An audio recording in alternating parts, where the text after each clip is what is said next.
வணக்கம் மக்களே. அவர் இவரை திட்ட, இவரு அவரை திட்ட, இடையில பாட்டு, டான்ஸ், இந்த மாதிரி ஏகப்பட்ட விஷயத்தோட ஒரு கலவையா இன்னைக்கு கச்சேரியை கொண்டு வந்திருக்கோம். கச்சேரியை தொடங்கலாமா?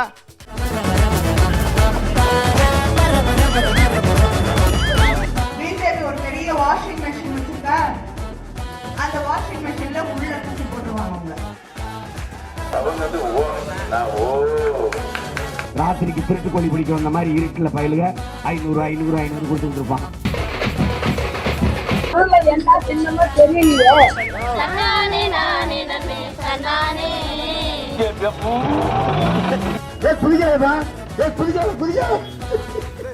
எதிர்த்து கேள்வி கேட்கிறீங்களா?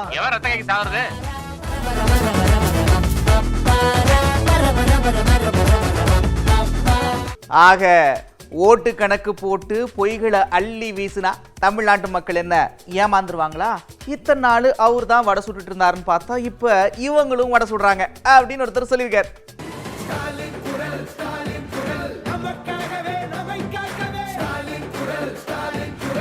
எக்ஸாம் பைகளுக்கு ஒன்றிய அரசு நிதி எதுவும் கொடுக்கல. டெல்டா மாவட்டங்கள் ஏற்பட்ட பாதிப்புக்கு ஒன்றிய அரசு நிதி கொடுக்கல. ராமநாதபுரம் மாவட்டத்தை வறட்சிக்கு ஒன்றிய அரசு நிதி கொடுக்கல. இது எல்லாத்துக்குமே மாநில அரசு நிதியை தான் கொடுத்தோம். எதுக்குமே நிதி கொடுக்காம பிரதமர் மோடி மாதிரியே நிர்மலா சீதாராமனும் வாயாலேயே வடை சுடுறோம். மாண்புமிகு நிர்மலா சீதாராமன் அவர்களே, ஓட்டு கணக்கு போட்டு பொய்கள் அள்ளி வீசினா மக்கள் ஏமாந்துடுவாங்கன்னு மனக்கணக்கு போடாதீங்க. நாள் கணக்கில் தான் உங்க ஆட்சி இருக்கு. ஆணவத்தில் தப்பு கணக்கு போடாதீங்க. கரகாட்டக்காரன்னு ஒரு சினிமா பார்த்துருப்பீங்க நீங்க, ஃபேமஸான படம். அந்த படத்தில் ஒரு சீன் வரும், வாழைப்பழ காமெடி. அது மாதிரி அதுதான் இது, இதுதான் அது அப்படின்னு சொல்லிட்டு இருக்காங்க. இது என்ன தெரியுதா? பெட்டி. தமிழ்நாட்டில் என்ன வேலை செய்யணும்னாலும் பெட்டி, வீடு கட்டணும்னாலும் பெட்டி கொடுக்கணும், வீட்டை இடிக்கினாலும் பெட்டி கொடுக்கணும். அதிகாரிகள் எல்லாத்துக்கும் பெட்டி கேட்குறாங்க.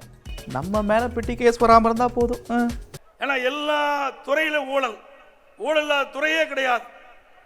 லஞ்ச லாவணியும் எல்லா துறையிலும் தாண்டவாடி கொடுக்கின்றது. கட்டுப்படுத்த முடியல. ஏன்னா அவருடைய சகாக்களே லஞ்சம் வாங்கிட்டு இருக்கிறாங்க. அவர் எங்க போய் கட்டுப்படுத்த முடியும்? ஆக தமிழ்நாட்டில் பொறுத்த வரைக்கும் நீங்க எந்த துறையிலாவது ஏதாவது ஒரு பிரச்சனை சம்பந்தமா நீங்க அரசு அதிகாரி அணுகின்ற பொழுது முதல் கேள்வி இது இருக்குதான்னு கேட்கிறான். இதுதான் உங்களை புரிஞ்சுக்க. இது இருக்குதான்னு கேட்கிறான். இதுதான் உங்களை புரிஞ்சுக்க. எது சொல்லுங்க, எது? தமிழ்நாட்டு மக்கள்லாம் சேர்ந்து அவருக்கு ஒரு செல்ல பேரை வச்சிருக்கோம். அதுதான் 29 பைசான்னு அண்ணன் சொல்லியிருக்காரு. ஆமா, இந்த பக்கம் ஒரு பக்கம் நம்முடைய சாதனைகள் சொல்றோம், தேர்தல் வாக்குறுதிகள் சொல்றோம், என்னென்ன பண்ணிருக்கோம் சொல்றோம், என்னென்ன பண்ண போறோம்னு சொல்றோம். ஆனா ஒன்னே ஒண்ணு கேட்கிறேன், ஒன்றிய பிரதமர் திரு நரேந்திர மோடி அவர்கள்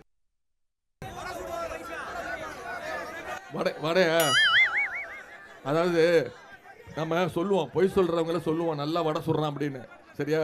ஆனா மோடி என்ன தெரியுமா பண்ணுவாரு? நல்லா வடை சுடுவாரு, நல்லா வடை சுடுவாரு.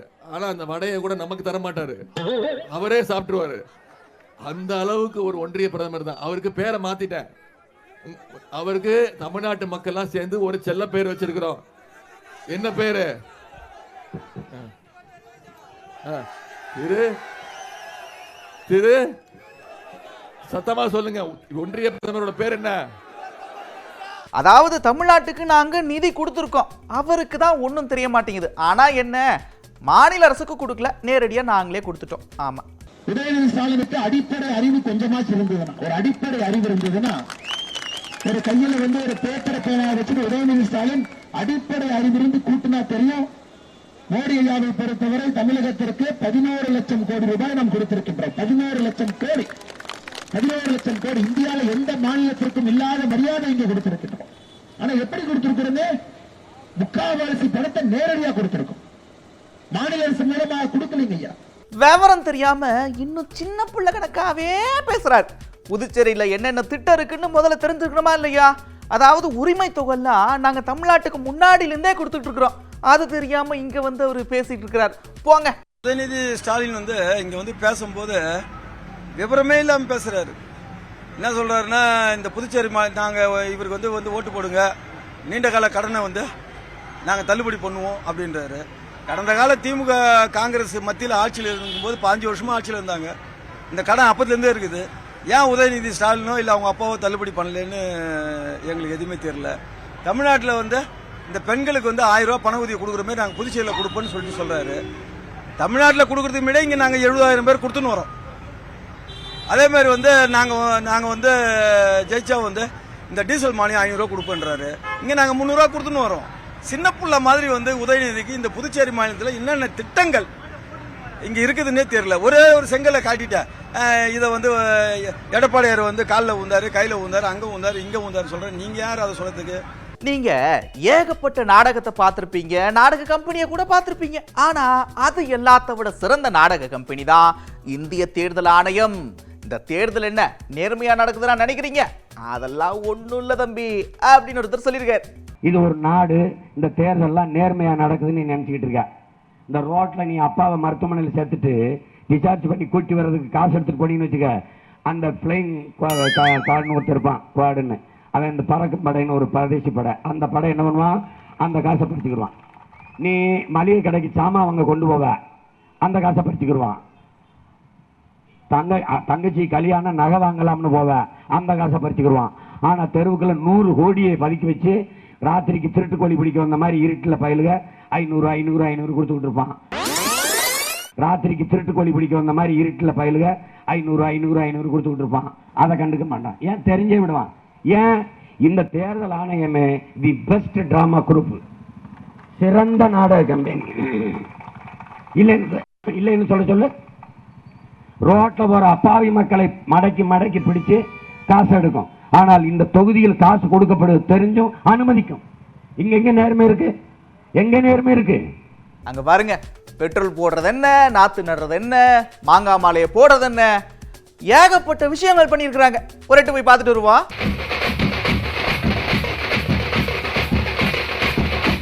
மாசில் வீணையும் மாலை மதியமும் வீசு தென்றலும் வீங்கிள வேணிலும் மூசு வண்டரை பொய்கையும் போன்றதே ஈசன் என்றை இணையடி நீழலே. உங்களுடைய கஷ்டங்கள்லாம் எனக்கும் தெரியும். அதையெல்லாம் நான் கொண்டு போய் சொல்றதுக்கு எனக்கு வாய்ப்பு கொடுக்கணும். தண்ணி வேணும், வேலை வாய்ப்பு வேணும், எல்லாம் கேட்குறீங்க. கண்டிப்பா எல்லாம் மேல எங்க சொல்லணுமோ அங்க சொல்லி நம்ம வாங்கி கொடுக்கணும்.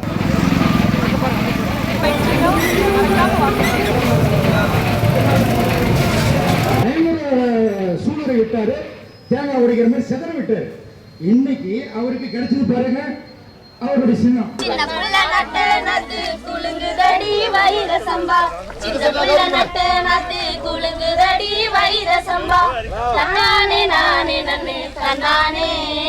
சீமான் ஆட்சிக்கு வந்தா, நாங்க ஆட்சிக்கு வந்தா விவசாயம் அரசு பணி, ஆடு மாடு மேய்க்கிறது அரசு பணி, வேளாண்மை அரசு பணி.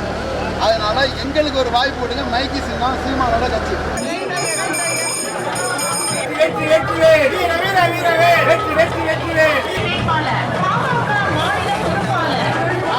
விவசாயிகளுக்கு 6000 ரூபாய் கொடுக்குறாங்க. இங்க கேட்டா வந்து சேரலன்னு சொல்லுவாங்க. ஏன்? நடுவுல கும்பகரண மாதிரி 2 அமைச்சர், இங்கிட்ட 2 அமைச்சர்கள், அங்கிட்ட 2 அமைச்சர்கள் படுத்துட்டு இருக்கிறாங்க. அந்த ரூபா வாங்கணும்னா இவங்களுக்கு ஏதாவது கட்ட வேண்டியிருக்கு.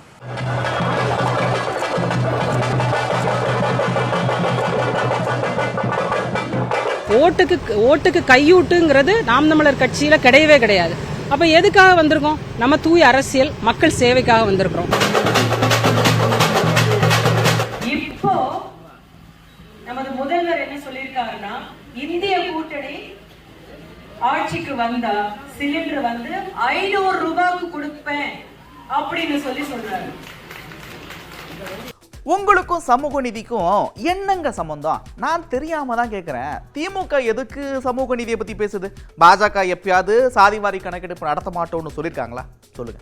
ஸ்டாலின் சொல்றாரு பிஜேபி கூட கூட்டணி போயிட்டாங்க, பிஜேபி சமூக நீதிக்கு எதிரானவங்க. நான் கேட்கிறேன், உங்களுக்கும் சமூக நீதிக்கு என்ன சம்பந்தம்? திமுக ஸ்டாலின் அவர்களே,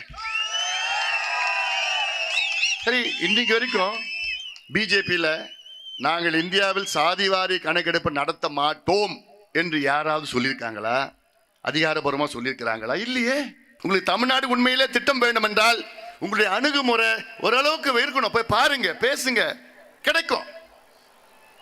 ஆனா நான் சண்டை போறேன், என்னன்னு சண்டை போடுறாங்க. இது எங்க பூட்டம் பணமா, உங்க ஆத்தா ஓட்ட பணமா? என்னங்கடா பேசுறீங்க நீங்கெல்லாம்? என்னங்கடா பேசுறீங்க நீங்கெல்லாம்? ஒரு நாகரிகம் தெரியல. எப்பா உங்களுக்கு தான்ப்பா அதிமுக தொண்டர்களே, என்னன்னா தயவு செஞ்சு அந்த 2வது இடத்த மட்டும் விட்டுறாதீங்க. எப்படியும் அவங்க வர மாட்டாங்க, நோட்டாவோட தான் போட்டி. இருந்தாலும் சொல்றேன், 2வது இடத்த மட்டும் விட்டுறாதீங்க.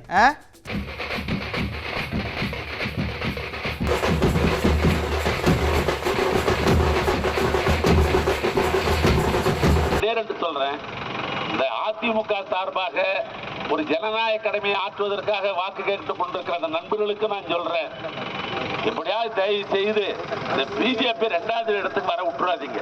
நீங்க தான் 2வது இடத்துக்கு வரணும்ன்றது என்னுடைய வார்த்தை. நீங்க தான் 2வது இடத்துக்கு வரணும்ன்றது என்னுடைய வார்த்தை. நீங்க தான் 2வது இடத்துக்கு வரணும்ன்ற என்னுடைய வார்த்தை. நாங்க ஆட்சி நடத்துகிறோம். ஆட்சி நடத்துகிற நாங்களே தைரியமாக இந்த ஒன்றிய அரசாங்கத்தை கண்டிக்கிறோம். ஏன்னா எங்களுடைய கொடுக்க வேண்டிய உரிமையை நீங்கள் தரவில்லை, எங்களுக்கு கொடுக்க வேண்டிய நிதியை நீங்கள் தரவில்லை என்று நாம் கண்டித்து பேசுகிறோம். எதிர்கட்சி ஒன்னும் இல்ல, வெறுங்கையத்தான் இருக்கிறீங்க. 2 வார்த்தை சொல்றீங்களா? வெறுங்கையத்தான் இருக்கிறீங்க. 2 வார்த்தை சொல்றீங்களா? பிஜேபி 2 வார்த்தை சொல்றீங்களா? அப்படியே பொட்டி மகனும் வாய் அப்படியே முடிக்கிறோம். பிஜேபி அட அட, குத்துனா இப்படி குத்தணும். ஆட்டம் என்ன, பாட்டம் என்ன, பறை இசை என்ன, மாட்டு வண்டி என்ன, ஏகப்பட்ட விஷயம். ஒரு 8 போய் பார்த்துட்டு வருவோம்.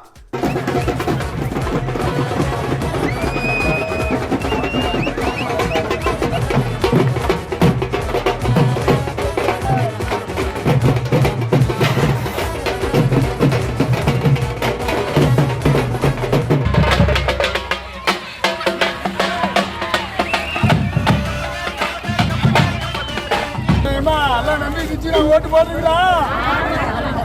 ஓட்டு போடுறீங்களா?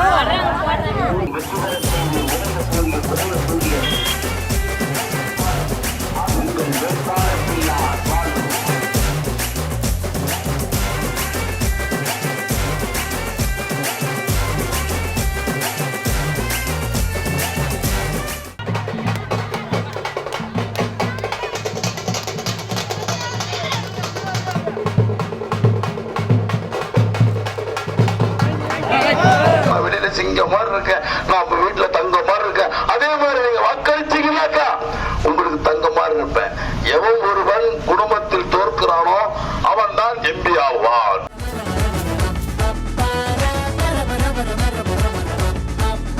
மக்கள் தெளிவாக உள்ளனர். இந்திய கூட்டணிக்கு காங்கிரஸ் கட்சிக்கு பெருவார வாக்கு வித்தியாசத்தில் வெற்றி பெறுவோம் என்று மக்களும் ஒரு மனதாக இருக்காங்க. मेरा साथ तुम्हारे एमएलए ना आकर उनकी भी कोशिश करके मुझे वोट डालना करके आपका पास पूरा बोला कि मैं कोशिश करूंगा. मुझे हेल्प करना करके आपका पास अब आंखों में 2 पतक डालना करके, जरूर डालना करके. अभी जो केंद्र में जो सरकार है वो जनता के विरोध है. हमारे पब्लिक के जो सरकार है वो कभी भी कांग्रेस सरकार ही था और रहेगा.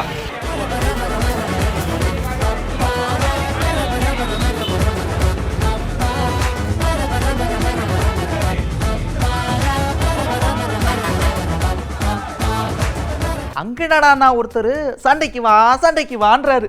ராமர் மேல சத்தியம் பண்ணுன்னு கேக்குறாரு. இங்க பாருங்க, அந்நியார் என்ன சொல்றாங்க அப்படின்னா, மிரட்டினாங்கன்றாங்க, கட்டாயப்படுத்தினாங்கன்றாங்க. இதுக்கு ஏதாவது சொல்லுங்களேன் உங்க தரப்புல இருந்து. அதிமுக ஆபீஸ் போய் கையெழுத்து போடும் வரை பிஜேபி எவ்வளவோ நிர்பந்தம் எல்லாத்தையும் தூக்கி எறிந்து தைரியமாக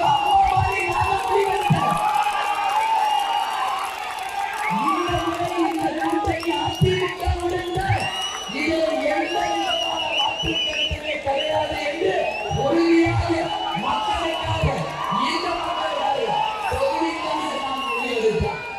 எத்தனையோ நிர்பந்தங்கள் உங்ககிட்ட சொல்றதுக்கு என்ன, எங்களுடைய பேங்க் அக்கௌண்ட் எல்லாம்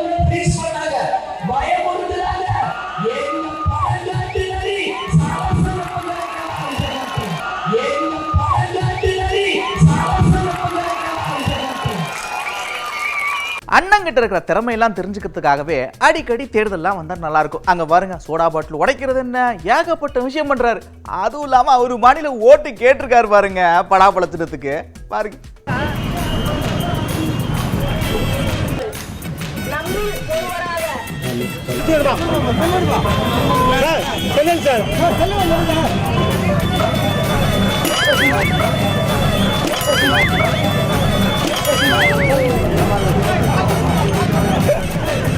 திமுக ஓட்டு போட்டீங்களா? கதிரானந்த் ஜெயிச்சாரா? இந்த மலையெல்லாம் குறைஞ்சு குறைஞ்சி வித்து திங்கிறாரா? பினாமி பேர்ல பாலாறுல தண்ணி வந்துச்சா? மண்ணை அள்ளி அள்ளி அள்ளி அவரோட காலேஜ் கட்டுறாரா? ஏதாவது வேலை வாய்ப்பு கொடுத்தாரா? சாராயத்தை ஒழிக்கணும். டாஸ்மாகுக்கு இனிமேல் நீங்கள் எரும மாடுங்களா கடல் தண்ணியை எடுத்து யூஸ் பண்ணுங்க. நீ சோத்துல உப்பு போட்டு திங்கிறவனா இருந்தா இங்க தண்ணி பிரச்சனையை ஒழுங்கா தீரு. ஏய், பலாப்பழத்துக்கு ஓட்ட போடு. என்ன நீ எவ்வளோ நேரமா என்ன எடுப்ப? கொண்ட கொண்ட கொண்ட கொண்ட தெரு தெரு தெரு தெரு இங்க பத்தியா? ஒரு மூடி திறக்க முடியல, 7 அடிக்கு வந்து வைக்கிறேன். விடு, இதான் இங்க ஏசி, இதான் இங்க ஏசி. வண்டி எடு, வண்டி எடு. ஒரு வழியா ஊருக்கு வந்துட்டோம். அது என்னது? ஓ, ஊரு பேரா? ஓ, இப்படி ஒரு ஊராப்பா? இந்தியாவில் தாங்க இருக்கு. இப்படி ஏகப்பட்ட ஊருக்கு பேரெல்லாம் மாற்றி வச்சிருக்கிறாங்க. அதெல்லாம் கேட்க தைரியம் இல்லை. ஆனால் இங்கே வந்து அப்படின்னு அக்கா பொங்கியிருக்காங்க. நான் கேட்கறேன், அங்கே சைனா அருணாச்சல் பிரதேசத்துல கிட்டத்தட்ட 30 கிராமங்களை எடுத்து அதுல கட்டடங்கள் கட்டி அதுல அவங்க சீன மொழியில பேர் கூட வச்சுட்டாங்க அந்த ஊருக்கு. நம்ம நாட்டுல வந்து நம்ம ஊரை எடுத்து நம்ம இடத்துல அவங்க வீடு கட்டி குடியிருந்து கிராமத்தை நிர்வகிச்சு பேரும் வச்சாச்சு. அதே போல லடாக்ல ஆயிரக்கணக்கான கிலோமீட்டர் உள்ள வந்துட்டாங்க. ஆனால் இதை எதிர்த்தெல்லாம் கேள்வி கேட்பதற்கு தைரியமோ திராணியோ நரேந்திர மோடிக்கோ பிஜேபிக்கும் கிடையாது. ஆனா இவங்க தான் நாட்டுப்பற்ற பத்தி பேசுவாங்க. நம்ம கேட்டோம்னா அர்பன் நக்சல்னுவாங்க நம்மள. ஒரு மனுஷன் எவ்வளவு நேரம் தான் வலிக்காத மாதிரியே நடிக்கிறது? சோதிக்கிறாங்களே என்னைய. அவங்கெல்லாம் ஓ பன்னீர்செல்வம், நான் ஓ பன்னீர்செல்வம்.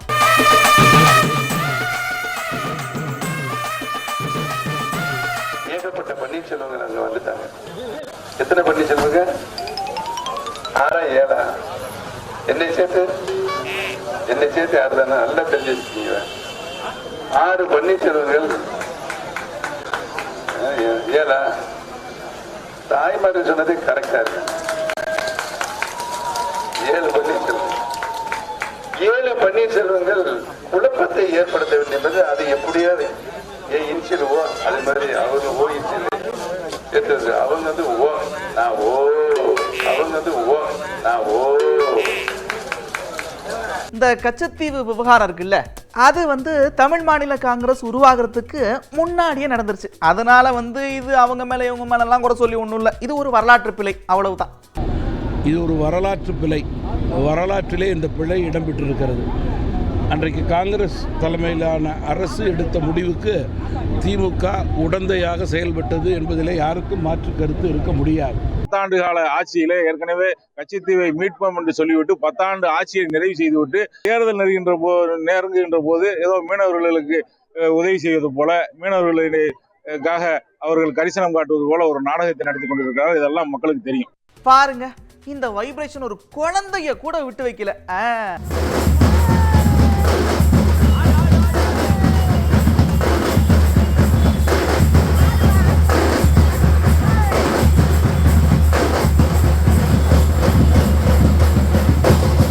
வழக்கம் போல இன்னைக்கும் கச்சேரி பட்டு பயங்கரமா இருந்திருக்கும். கச்சேரியை பார்த்தோமா, சாப்பிட்டோமா, தூங்கினோமா அப்படின்னு இருக்காம 19ஆம் தேதி வாக்குப்பதிவு மறக்காம ஓட்ட போட்டுருங்க. மீண்டும் இதே போல மற்றொரு நிகழ்ச்சியில் உங்களை சந்திக்கிறேன். அதுவரை விடைபெறுவது நான் நந்தா. இது தேடுதல் கச்சேரி. Hello right hello 1 2 3 hello